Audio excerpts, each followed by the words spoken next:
I would like to begin by playing the old-fashioned meter. Be good to us, and we'll be good to you. Be good to us, and we'll be good to you.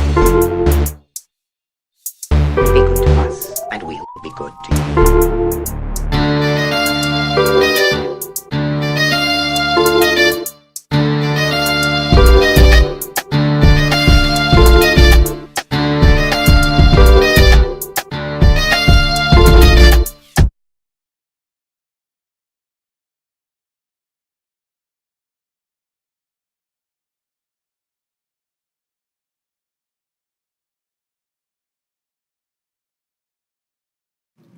It's a remix to ignition. Send R. Kelly to prison. If these girls were Caucasian, then everybody would listen. We all know right from wrong. I don't care about his songs. If we're gonna mute him, then we're gonna need the culture support. He needs to bounce, bounce, bounce, bounce, bounce, bounce, bounce, bounce, bounce. As singer R. Kelly rises to fame and power as a R&B icon, he forms relationships with younger singers and dancers. Rumors about his marriage to a 15-year-old Aaliyah do little to stop his meteoric trajectory. Quote of the episode: I want my story heard so people can take this situation seriously. This was said by Asante McGee. Key people in the episode: Survivor Asante, Survivor Kanika, Survivor Lisa, Survivor Geronda, John Legend, Wendy Williams, Torre, who has a current scandal of a past sexual assault, younger brother Kerry Williams, producer Craig Williams. Rob reminded him of Sam Cooke and Marvin Gaye. High school friend McWilliams. Survivor Javante Cunningham. She met Rob at 14. Former tour manager and assistant Demetrius Smith. Survivor Lizette Martinez met Rob at 17 in the Aventura Mall down here in South Florida where I'm at. First and foremost, I want to say how sorry I am for everything that, any survivor have gone through of any type of assault, not just from a celebrity or R. Kelly. But let's get into this. You are listening to Brewed by Rianne. I go by the name, or the nickname actually, which I was given since middle school, RC. It's my initials. And first, this started off with domestic violence allegations, and I thought it was only going to be about sexual abuse and sex with possible alleged minors, and then it turned into the ladies being asked about describing, physical assault that was done to them. So that threw me off. I was not aware that, R. Kelly or Robert Kelly was physical in any way. This was the first time probably anyone, or at least the audience, was hearing of this. Now let's go to Torre. Fortunately, he was accused of sexual assault, but that just came up to light recently, and he already did this documentary probably months ago. So that's probably why he was still in it. Now, he did an interview. The reason why it was really important to have him in there, he did an interview with R. Kelly,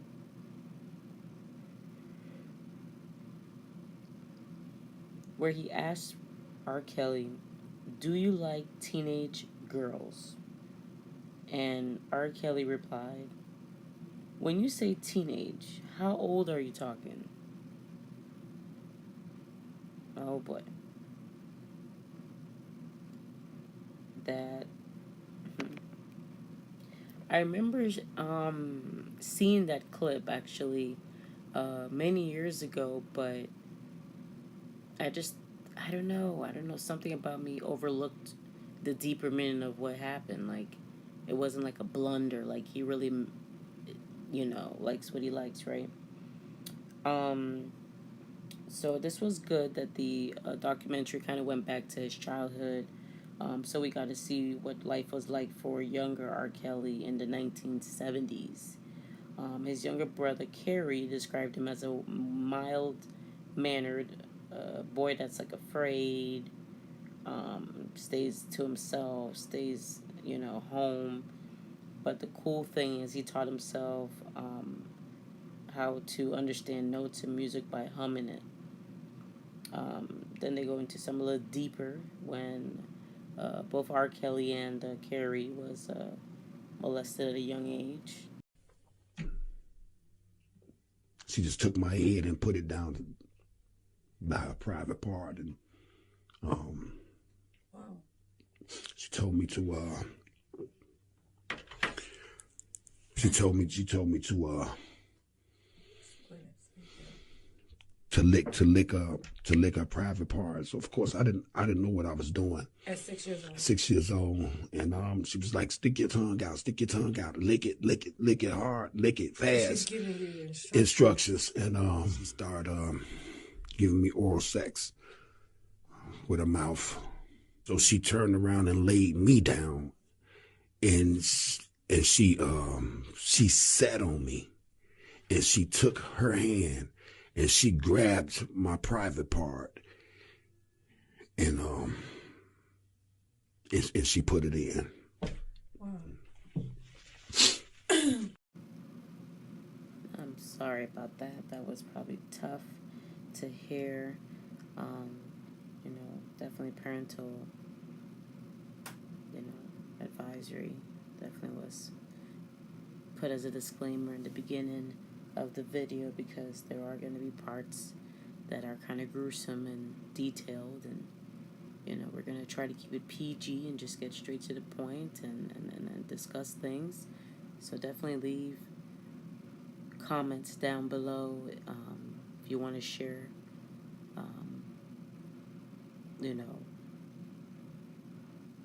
your experience.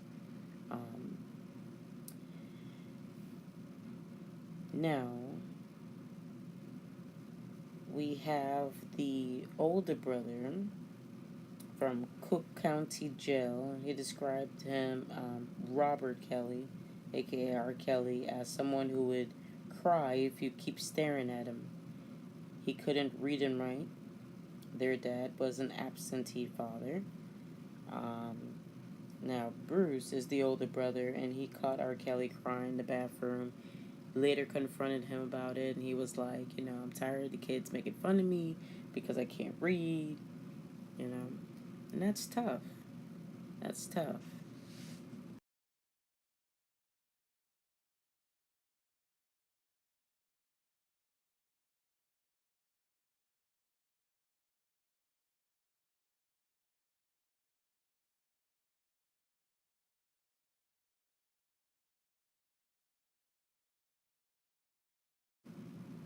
I believe that this was the moment that started, the wheels turning with him becoming a monster,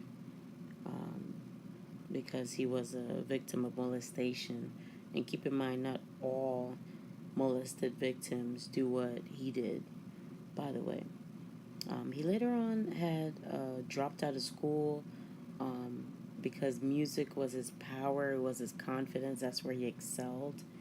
And in Chicago in the 90s, he could be found allegedly hanging around Kenwood High School, and that's where he met Tiffany Hawkins at 14 years old, who later introduced Javante Cunningham. She admitted that she was naive for recruiting girls for Rob.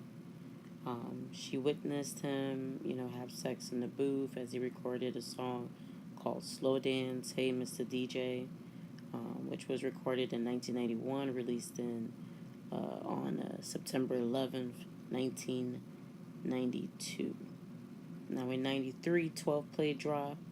That's where he left his mark on R&B with the raunchy hits such as Bump and Grind and Sex Me. Rob's manager at the time, Barry Hangerson, introduced Rob to his niece, the one in a million, Aaliyah, rest in peace. At the age of 12, Javante T and Aaliyah were really close back then. AJ Nothing But a Number was produced by Rob and her uncle Barry Hangerson.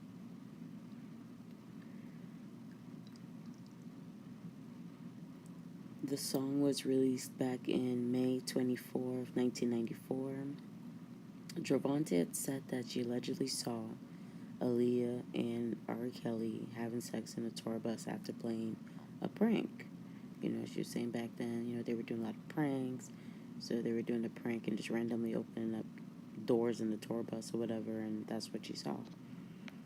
In summer of 94, Aaliyah and Rob was interviewed by BET's Video Soul, and they dressed the same, but kept the relationship and her age private. Later on, Aaliyah had a pregnancy scare and got married to Rob with forged documents in a quick ceremony. He had a lot of his minions, people that work for him, do a lot of dirty things for him, such as that. Now, MTV broke the news to the world then, and then they got an annulment within 2 months of the alleged marriage. Now, R. Kelly had paid Aaliyah $100 to not pursue legal action. So crazy. R.I.P. Aaliyah. Love you. We miss you. Now let's move on to the other people they mentioned. I did not realize there were sick people like Elvis and Beatles in the music industry that had minor as girlfriends, or they did songs about them.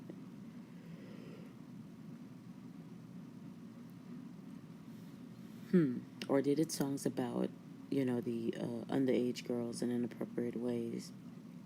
And that's crazy. That is so wild. And, it's not just R. Kelly. There's a lot of sick freaks out there, y'all. This is just insane. But anyways, Rob, it's one of his names, Robert R. Kelly. Kells. Rob met minors allegedly at malls and high schools. And it's like, to make a comment and say, oh, you want to be low profile, but you go into a mall. Nobody's dumb. Nobody's slow. We understand what that means. You want to be high profile. You are like a typical celebrity that acts like, oh, I don't like the paparazzi. But you would be sad if the paparazzi saw posting pictures of you. So please stop. You can't be low profile in a mall. Sorry. Not at the height of your career, dude. It makes no sense. It's impossible. So that right there let me know, like, he's aware that he knows he's drawing attention. He likes attention.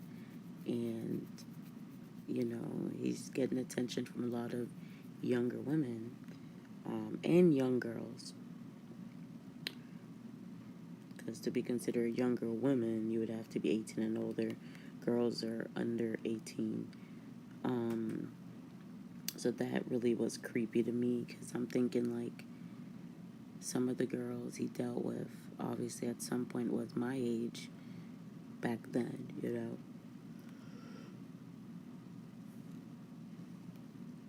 That's just crazy. But then the journalist had made a comment about people noticed what Rob was doing, but nobody cared because they were black girls. Now that hurt. I was a black girl at one point. Then I turned 18 and I became a black woman. And, that really did hurt, hearing it out loud like that. But we have to stand in our truth and stand in our pain and fight against what is wrong and fight against what is unfair.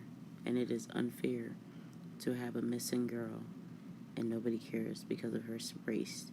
And what the media is saying by not giving some of these girls their clout is that my audience will stop watching if I post a story about you.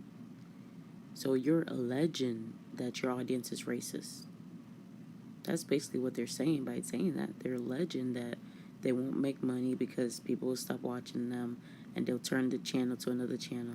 That's proclaiming that your audience is racist. And I think we need to do better as a country, as a people. It's so disgusting. It's so disgusting to say that. But you will hear languages like that later on in other parts, unfortunately. That becomes a recurring statement.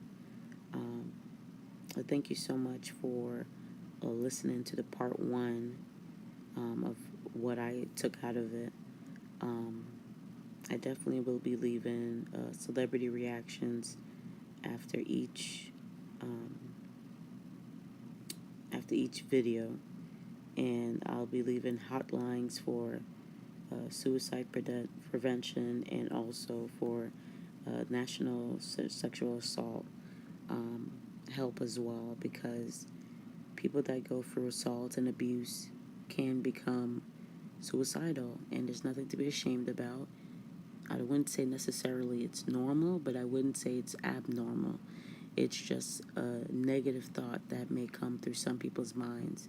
And even throughout this journey of watching the different parts, there were people, and there still are victims of R. Kelly that are suicidal. I'm going to leave their name nameless unless they decide to come out and say it. But subscribe for more videos of the R. Kelly saga. I will be doing each part separately because I think each part deserves its own shine, its own time, and the victims and the people that came out and speak deserve their own time, okay? Stay tuned. Happy Sunday, all the dreamers out there, co-stars, followers. I just want to speak on this R. Kelly thing. I'm going to keep it real brief and real sweet because it's got to stop. It's ridiculous. I'm speaking from a father. I'm speaking as a producer. I'm speaking as an artist. I looked up to this man very, very much as a writer, as a songwriter and all that, but none of this behavior is acceptable. There's so many young, talented artists that look up to us that have already made it, that came before them. They don't have to get on their knees to go to live their dreams. They don't have to degrade themselves to get their dreams. If you're talented and you work hard, you should be able to accomplish your dreams without running into sickos. I can't stress this enough, how disgusting it is, how embarrassing it is for black people, black men. We are not all like that. We are not predators. R. Kelly is not us. So, on behalf of black men, and on behalf of being a black man with a daughter, #mute R. Kelly. So I got an article this morning about how R. Kelly's music sales and his streams have spiked substantially since the release of Surviving R. Kelly docuseries. And I'm having a really difficult time understanding why. But I think it's important that I understand why. I really would like for you guys to help me understand what I'm missing, even if I'm missing something that I don't necessarily agree with. I just want to understand what I'm missing. So if you could sound off below, that'd be great, and we can continue the conversation Wednesday at 5 p.m. Pacific time on our Facebook Live. And I really don't want to believe that it's because black girls don't matter enough. Or is that the reason? So let me know. Happy Sunday.